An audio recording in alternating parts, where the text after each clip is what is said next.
Well, good day, everybody. Welcome to a beautiful, beautiful, and in some places extraordinarily hot Friday. I'm John Morrow. This is Resolve to Live Forward, the podcast. Heard on Spotify, also available in the Apple Store and other podcast platforms. Made possible, by the way, through an outstanding podcast hosting platform called Buzzsprout. So glad for the folks at Buzzsprout. Can't say enough about the fact that they make the process of bringing this podcast to you a whole lot easier. Now, of course, doing the podcast, that's another story because there's a lot of work involved in putting together these episodes. But as we join together on this, the last Friday of the month of June, we're in 2026. We're coming down to literally the halfway point of the year. Already, I'm amazed at the fact that we are at the halfway point of the year. So much in my life has happened in the over 7 years since my wife passed away. And a lot of incredible and amazing things have happened. There have been some difficulties, some pain, some heartbreak, some anguish, recent anguish, as a matter of fact, over the loss of a beloved pet. But the purpose of this program is not to sit here and talk about my situation, but rather to talk about our situations as it relates to the process of grieving, that journey that's involved. And this series, which began back on April the 1st, and here we now have come through April, May, and June with this 13th episode in this particular series that began on the first Friday in April. We are at the halfway point. That's right, the halfway point of a 6-month series that has to do with the journey of grief, but most importantly of all, the journey of becoming what you are meant to be.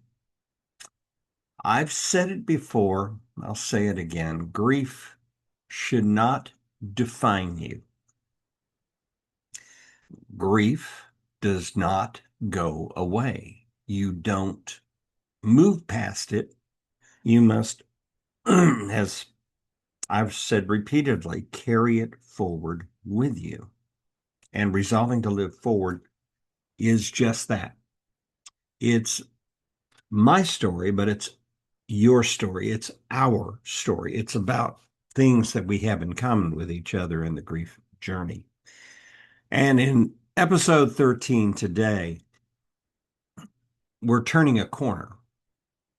In the first 12 episodes, we really fleshed out a lot of what it was to come to grips, to come to an understanding, to come to a confrontation with the sorrow that our life has been going through, the heartbrokenness that is caused by the loss of something so precious to you. And I'll say it again.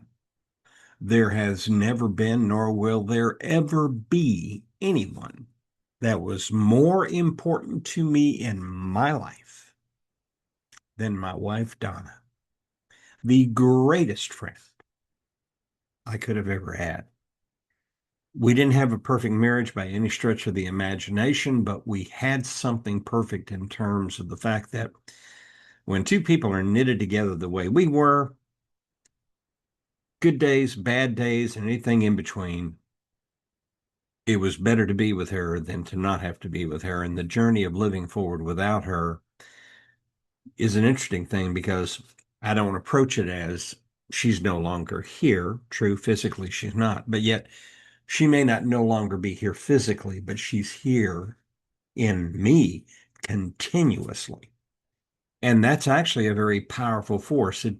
Yeah, there's sadness and sorrow, but you know what else there is? There is a drive, there is a determination, there is a fundamental shift in the way of how we live forward when we lose someone that is so important and precious to us. There are things that we lose in life, and grief is broad based. Grief doesn't just involve death in the literal physical sense, because I've said it before and I'll say it again. There are all kinds of circumstances that leave you crushed for life.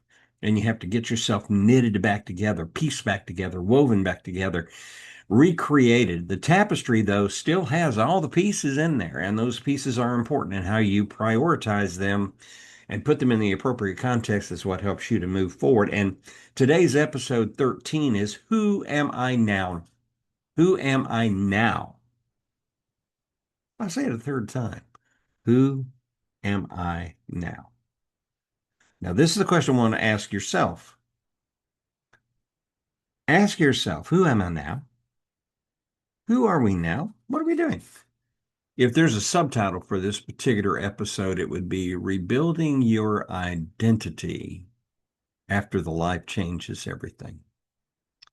Rebuilding your identity after the life changes everything. Now, there are lots of big ideas in this presentation that I want to flesh out for you. One of the least discussed consequences of grief, loss, retirement, divorce, illness, having an empty nest, career changes, major life transitions is that they don't change your circumstances, they change your identity. See, for me, prior to Donna's death, I was, of course, a husband. And I was also her partner. I was an insurance professional and other things prior to being an insurance professional. That just happened to be my last full-time position of work before I retired. I was a provider, a caregiver, and a part of an amazing team. And we were an incredibly amazing team. But who am I now? And ask yourself that question too.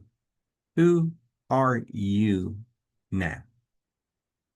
Where are you at in this journey? How do you see yourself? How do you perceive yourself? How do the people around you perceive you?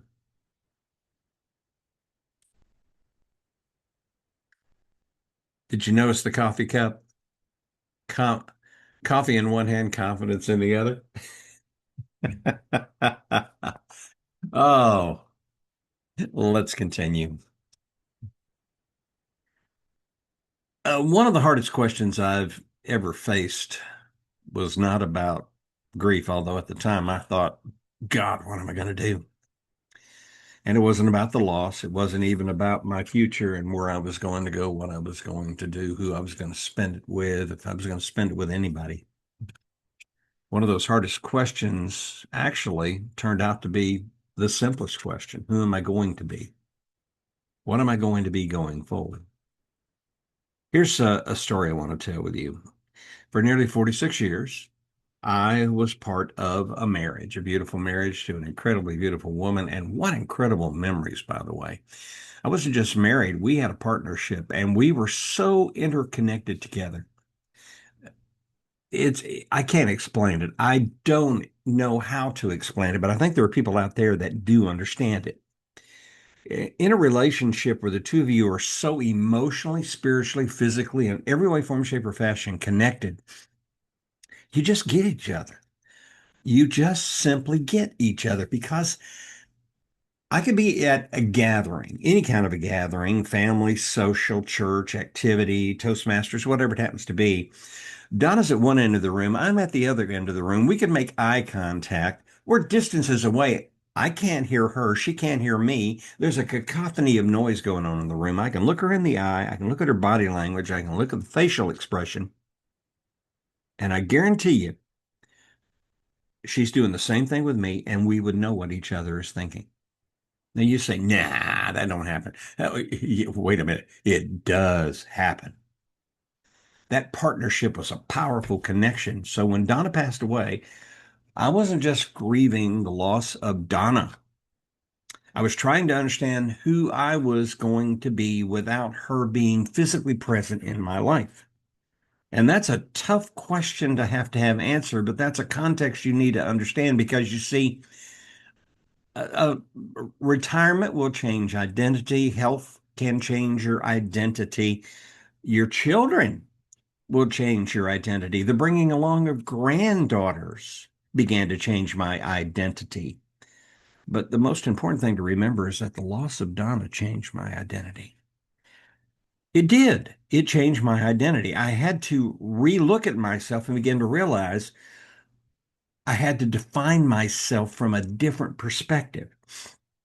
But in defining myself, I didn't define myself new. I had to define myself while understanding that the very framework of who I am largely was influenced by her. See, we know these roles. These roles are very simple, very straightforward. A role of what a husband would be, or a role of what a wife would be. What's the role of a parent? What's the role of being an employee, or being a Toastmaster, or being a speaker? What is the role of being? I was a caregiver. I cared for my mother. And I mentioned the leadership responsibilities, and I do leadership in Toastmasters. I do leadership in life. It comes with the territory. We are all framed to have a role in life, and it's many, many roles, and those roles vary and change, but there's a core principle taking place in this situation. And the problem is that the roles are changing, but just because they're changing, that's not necessarily a problem.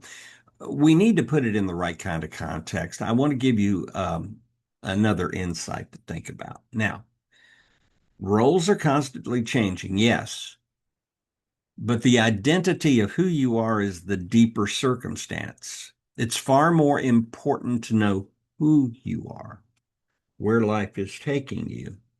What is this journey supposed to take me to?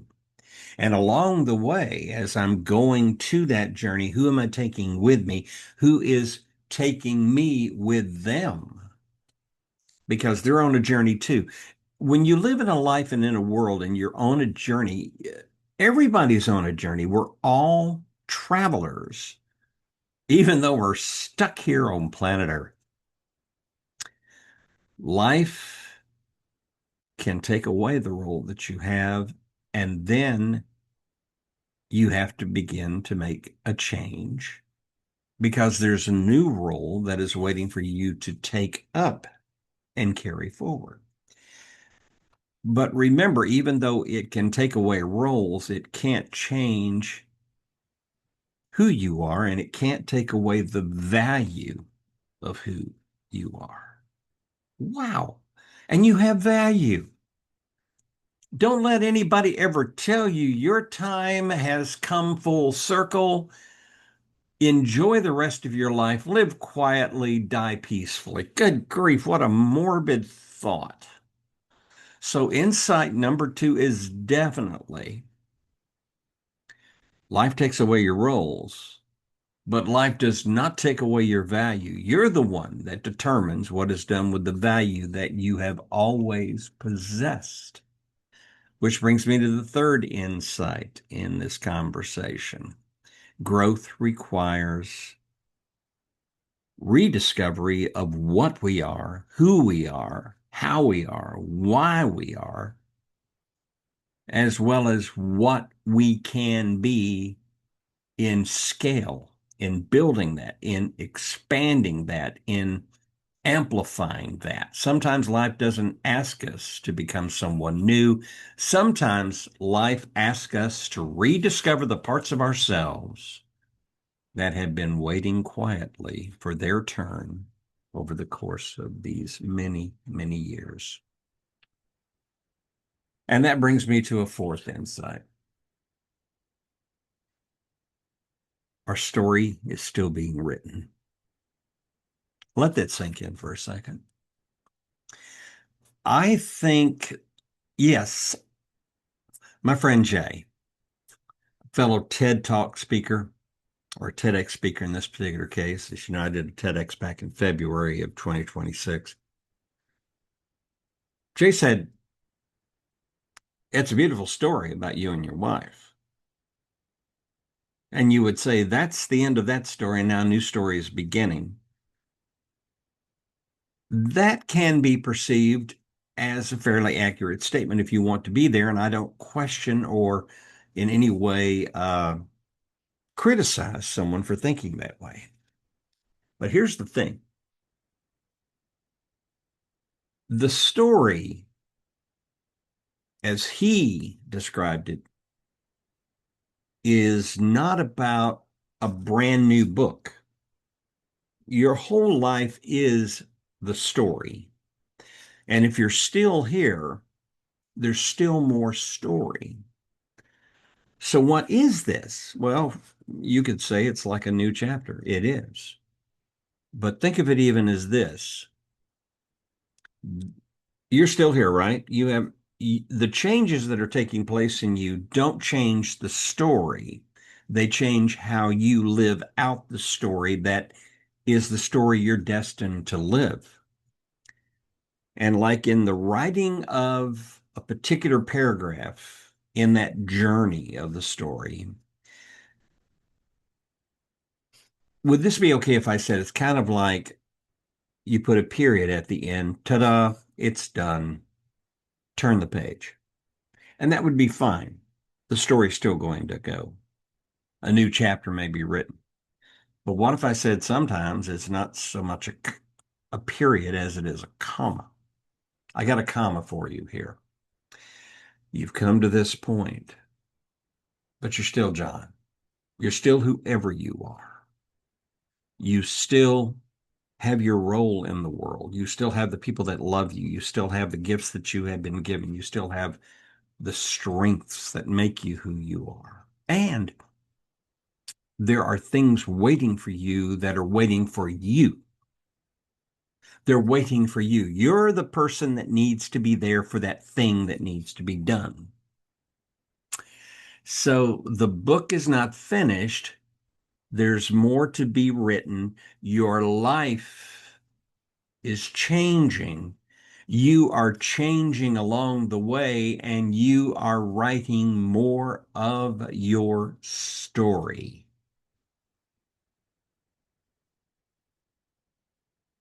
I've got some questions for you to think about. I've had to ask myself these questions, and I continue to ask these questions.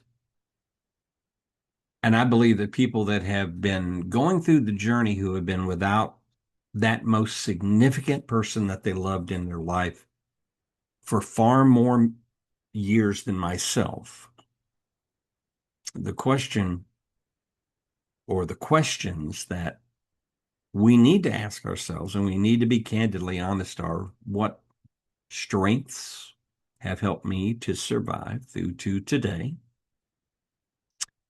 And I think about strengths and I realize that much of what gives me the strength to survive has been that thing which has been inculcated into my life, mostly through Donna and also through the love of other people.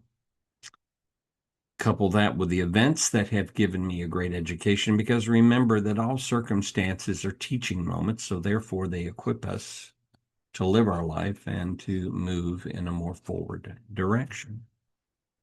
So, what strengths have been put into me over the course of the living process that are helping me to not just survive, but also what passions are taking place in my life that make me come alive with joy and excitement and with enthusiasm, with anticipation, with energy, with a desire to, yes, keep living forward. Wow. I told you the story before. Donna dies on a Sunday morning on June 2nd, 2019. A day that's a blur, but there are memories that are hard cut into me. They're like scars, and they're very painful, and in some ways they're ugly, but in other ways it's important for them to be there because they represent moments where I survived. The whole week after her passing was preparation, a series of preparations to bring her life to its appropriate end. Part of that was a viewing, which took place on the following Friday. And then going into the weekend, There would be my birthday on the following Sunday, June 9th, and the first wedding anniversary of my son and his beautiful wife, Claudine, as well. They married on my birthday. Then, after that gathering, which we did have that gathering, just as we had that viewing on the Friday before that. Remember now, this is all happening so far, starting with June 2nd with her passing, then the Friday right after that Sunday, the viewing, then a day, and then on Sunday, June 9th, exactly 7 days after her death, there's a wedding anniversary and a birthday party and a family gathering, and the family got together. We didn't postpone just because one of the most precious, beloved people we knew was gone. By getting together, we celebrated her life and we recognized her, but we also celebrated the new life that was embodied in the marriage of my son Donald and his wife Claudine. The following day, on Monday, June 10th, was to be the celebration of life, and it was a spectacular celebration. It was incredibly encouraging. It was heartwarming. It was tear-filled, but it was also full of smiles and laughter because she had lived a life worth living, and she had many, many people who mourned her loss that loved her desperately. And then we turn around the next day on Tuesday, and here I am. And if you've seen my TEDx talk from back in February, you know I'm doing exactly what it is that I have become equipped to do and what is part of the framework and the fabric of who I am. I went to a Toastmasters meeting. Little did I know that after the Toastmasters meeting was over with and we're having fellowship, that I'd get the call from my son and daughter-in-law telling me I was going to be a grandpa. Do you see what just happened there? Not even 2 weeks from her unexpected, sudden, and horrific death, life in the story comes in. And that life would take full fruition when I would, on January 27th, 2020, just a little over 6 months later, I am holding in my arms the very embodiment of my late wife in the form of an incredible granddaughter who was also named, and rightly so, Donna. Her namesake was her late grandmother. That's passion being lived out, but that's also not something that happened by accident. From that point forward and continuing throughout the course of life in these many years that have gone down since Donna's passing, and yet it seems only like yesterday, the question I have to ask myself, and I ask you as well, is what kind of life are you creating? What kind of value are you giving? What are you doing in living your life forward that is bringing a powerful message of life-giving, forward-living passion to the people that you have the opportunity to impact, the family that you have the opportunity to love? And don't forget all of the people you still are destined to meet and will have an impact upon going forward. It's not a perfect scenario, but it certainly is one that is full of adventure and excitement, heartbreak and sorrow, sadness and grief, uh, difficulties and aggravations, laughter and celebration and joy, all kinds. Life just goes on. You don't want to be on the sideline. You don't want to be a spectator. You are a part of the life and you celebrate it with other people who are going through life too. So, what kind of person, having arrived at that point in your story that is still being written, do you want to be remembered as? Think about that. Now, perhaps the question isn't so much, who am I? Who am I now? But it is a good question. Maybe the question is, who am I becoming? Wait a minute. That's the question that should be asked. Who am I becoming? The picture is blurred. How that all falls together is not known. But the picture being blurred nonetheless tells us that life may have changed our circumstances, and yep, life has a way of doing that. But life doesn't have to change the possibilities that we have. Life doesn't have to change the possibilities that you have if you are on a road of sorrow and grief. I am here to declare to you in no uncertain circumstances. Yes, if you want to curl up into a fetal position and just simply wait to die, you absolutely positively have the right to do that. But is that the right thing to do? I'm going to sit here and tell you no. Andy Dufresne said to read that time in that passage in the movie, as I've shared it with you many, many times. Comes down to this: either get busy living or get busy dying. Again, I repeat, either get busy living or get busy dying. It really is that simple.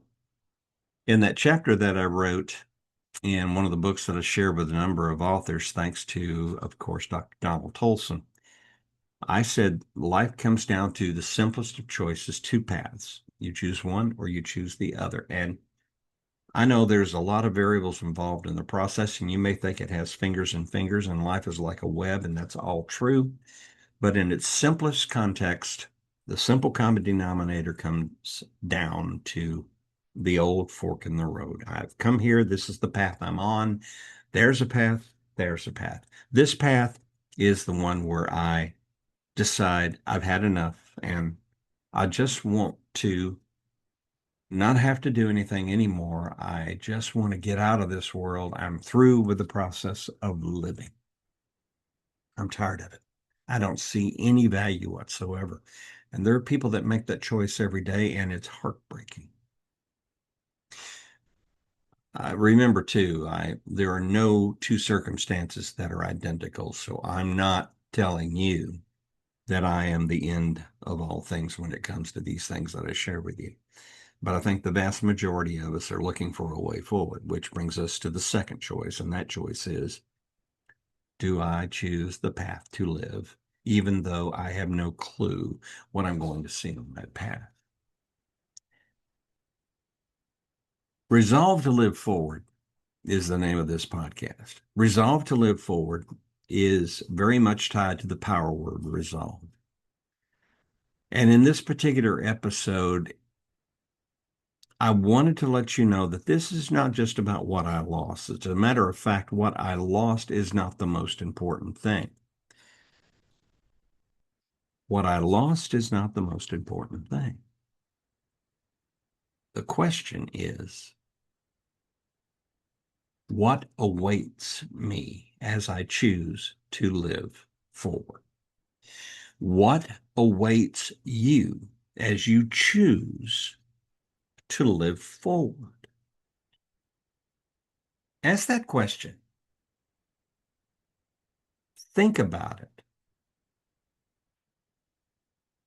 It might be even almost agonizing to think about it and wonder, wow, can I figure this out? Do I get this?